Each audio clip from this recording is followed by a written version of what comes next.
और निश्चित रूप से विधानसभा का ताला जेजेपी की चाबी ही खोलेगी।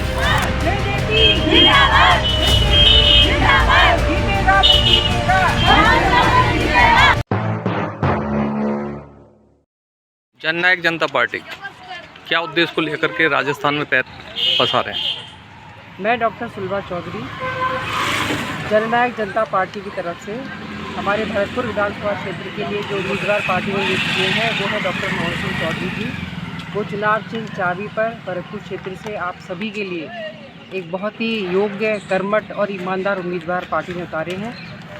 उनकी बहुत सारी चीज़ें ऐसी हैं जो मैं आपको निश्चित तौर से बताना चाहूँगी, जो हमारी जनता को अभी पता ही नहीं है। जैसे जितना भी आप मधुमक्खी पालन भरतपुर में देखते हैं वो उसके जनक हैं। मतलब भरतपुर में जो भी मधुमक्खी पालन का पहला डब्बा जो भरतपुर में आया था वो डॉक्टर मोहन सिंह चौधरी लाए थे। उसके साथ जो पहले बच्चे को ट्रेनिंग दी थी वो उन्होंने दी थी, कैसे शहद बनाते हैं, कैसे मक्खी को पालते हैं। और ये सन 1994 में हुआ था। तब से आज तक आप देखिए हर घर में शहद भागा जा रहा है और हर घर को देखिए आप गाँव में घर घर में उसको लेकर के रोजगार है। कितने सारे घरों में चूल्हा चौका मधुमक्खी पालन से होता है।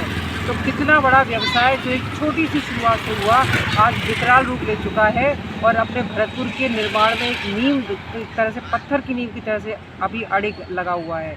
एक और चीज़ मैं आपको बताती हूँ कि अपने मई गुजर ऊंचे नगला पर एक फ़िश फार्मिंग हैचरी है जहाँ से मछली का बीज बनता है और वो मछली का बीज अपने पूरे भारत में कलकत्ता हावड़ा जहाँ मछलियों का गढ़ है उसके बावजूद मछली का बीज अपने यहाँ से जाता है, क्योंकि अपने यहाँ की जो मछली के बीज से जो मछली उत्पन्न होती है वो बहुत ही मिनरलाइज, मतलब जिसे कहते हैं केमिकल, अच्छे केमिकल जो उसका जो यानी कैल्शियम ज़्यादा होता है। कैल्शियम नहीं, मतलब सारे ही जो मिनरल्स होते हैं वो बहुत उच्चतम क्वालिटी के होते हैं, इसलिए यहाँ के बीज की पूरे भारत में डिमांड है। तो जो मछली पालन वाला व्यवसाय है वो भी इससे बहुत अच्छी तरह फलित हो रहा है।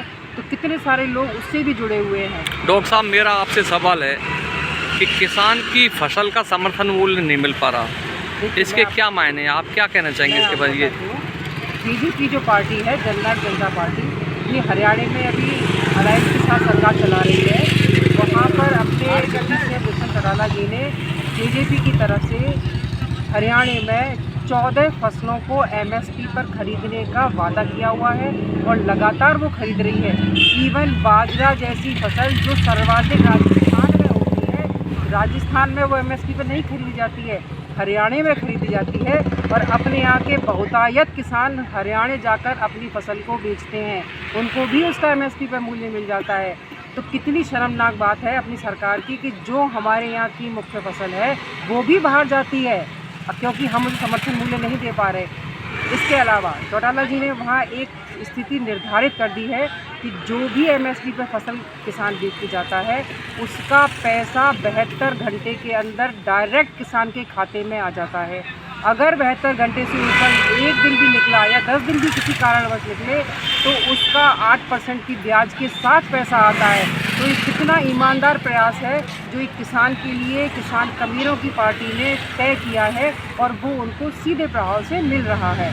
इसके अलावा एक और चीज़ आपको बताती हूँ, देखिए सभी लोगों की सरकारी नौकरी नहीं लग सकती, तो प्राइवेट में बच्चे जाएंगे।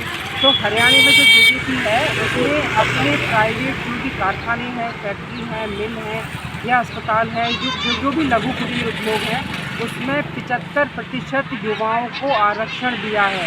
अब 75% का मतलब आप समझें कि अगर एक फैक्ट्री में 100 बच्चे लगने हैं तो 75 लोकल होंगे। अगर अपनी बीजेपी भरतपुर में आती है और यहाँ पर हम किसी उद्योग की बात करेंगे तो 75 बच्चे अपने भरतपुर के होंगे, उनका रोजगार उस पर लगे, बाकी 25 अपने चाहे बिहार के हों या अन्यत्र कहीं से आए हों। तो कितना बड़ा अपन की संख्या जो युवाओं की है वो रोजगार में जाएगी।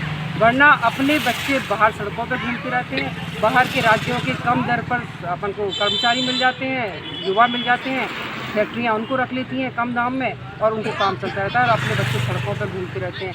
अपना पढ़ा लिखा युवा सड़कों पर घूम रहा है, शाम होते होते धीरे धीरे क्या होता है वो नशे की तरफ में जा रहा है और अल्टीमेटली गुंडागर्दी में जा रहा है। हर दिन का जो गोलीकांड है वो इसका परिणाम है।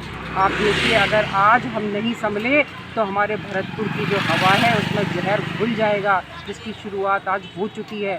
तो हमें अपनी सरकार को सुरक्षित हाथों में देने के लिए अपना वोट चाबी के निशान पर डॉक्टर मोहन सिंह चौधरी जी को देना ही होगा, तभी हम इस भ्रष्ट सरकार का अंत कर सकते हैं। एक और चीज़ देखिए, अपनी सरकार में जो अभी मंत्री हैं उन्होंने क्या किया है, नीट के पेपर में कितना चीट हुआ है, पेपर बिका है। 160 बच्चों ने आत्महत्या कर ली इस पेपर को लेकर के। अपनी माँ के घरों को पेपरों को गिरवी रख रखी वो पेपर खरीद लिया। गलती किसकी थी? उन मंत्रियों की थी जिन्होंने इस पेपर को दुकानें बना दिया देखने के लिए, बच्चों को खरीदने के लिए मजबूर होना पड़ा कि पढ़ाई सालों से कर रहे हैं, पेपर कोई और ले जाएगा तो लेना पड़ा उनको। लिया, घर के गहने बेच दिए, अल्टीमेटली पेपर आउट हुआ और FIR हुई। 160 बच्चे मर गए। उन घरों में जाकर देखिए उन घरों का क्या हाल है जिनके घर का दीपक चला गया। और 750 बच्चों की FIR हो गई। उन बच्चों का भविष्य भी खराब हो गया, उनकी सरकारी नौकरी तब लगेगी नहीं। तो कितनी बुरी बात है कि लोगों ने अपने बोरों को भरने के लिए अपने बच्चों के भविष्य को बलिदान कर दिया, उनकी बलि चढ़ा दी। और कितनी बलि लेगा हमारा समाज? क्यों नहीं चेतता? दोनों बड़ी बड़ी पार्टियों ने वापस से उन्हीं लोगों पर अपना विश्वास दिखाया है जो लोगों को जनता नकार चुकी है। फिर भी हमारी बड़ी पार्टियों को लगता है कि हम वो लोग बहुत ही अच्छे हैं, जिम्मेदार हैं, उत्तरदायी हैं, हमारे समाज उनको मानता है। नहीं मानता है। इस बार जनता बिल्कुल दोनों बड़ी पार्टियों को जवाब देगी और उनको ये बताएगी कि जब तक अच्छे आदमी को टिकट नहीं देंगे जनता उनका साथ नहीं देगी, चाहे पार्टी कोई भी हो। इसलिए पार्टियों का भी ये नैतिक कर्तव्य था कि उन्हें सही आदमी का चयन करना चाहिए था।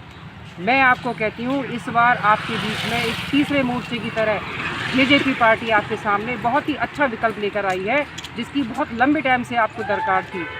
आपके सामने राजस्थान में कितनी सीटों पे चुनाव लड़ रही है जननायक जनता पार्टी? जननायक जनता पार्टी राजस्थान में 25 सीटों पर चुनाव लड़ रही है और सभी सीटों पर कांटे की टक्कर है, बिल्कुल प्रतिद्वंदी आमने सामने की टक्कर है। और विधानसभा सीट 200 हैं राजस्थान में। 200 अपन के हरियाणा में गठबंधन से सरकार है। अगर 25 सीटों में से मैं कह रही हूँ 24 या 20 सीट भी अगर आ जाती हैं तो निश्चित आप तीसरे मोर्चे की तरफ 100% हकदार होंगे और निश्चित रूप से विधानसभा का ताला JJP की चाबी ही खोलेगी, आप मानकर चलिए। क्योंकि JJP ने जिन उम्मीदवारों को चुना है वो सारे के सारे बहुत ही सक्षम हैं, योग्य हैं और कर्मठ हैं। किसी तरह की कोई बेईमानी और भ्रष्टाचार इस पार्टी के द्वारा नहीं किया गया है, न टिकट लेने में, न देने में, न जनता के द्वारा तय करने में। इसलिए अगर ईमानदार सरकार, ईमानदार चुनाव, स्वच्छ चुनाव हम चाहते हैं तो हमें स्वस्थ परंपरा का निर्माण करना होगा, इसी का आचरण अपनाना होगा। इसीलिए इस स्वस्थ परंपरा को अपन को जो कंटिन्यू करना है, लगातार बढ़ाना है, तो हमें क्या करना चाहिए कि अपन को राजनीति में जो एक नया अध्याय जुड़ रहा है स्वस्थ चुनाव का, स्वस्थ वातावरण का, तो हर जनता के नागरिक से मेरी ये अपील है कि वो अपनी साझेदारी इस अध्याय को जोड़ने में करे और अपनी साझेदारी की भागीदारी अपना वोट चुनाव चिन्ह चाबी पर लगाकर दे। ये मेरी आप सबसे अपील है और आप सबका बहुत बहुत धन्यवाद। आपने मुझे सुना, बहुत बहुत धन्यवाद।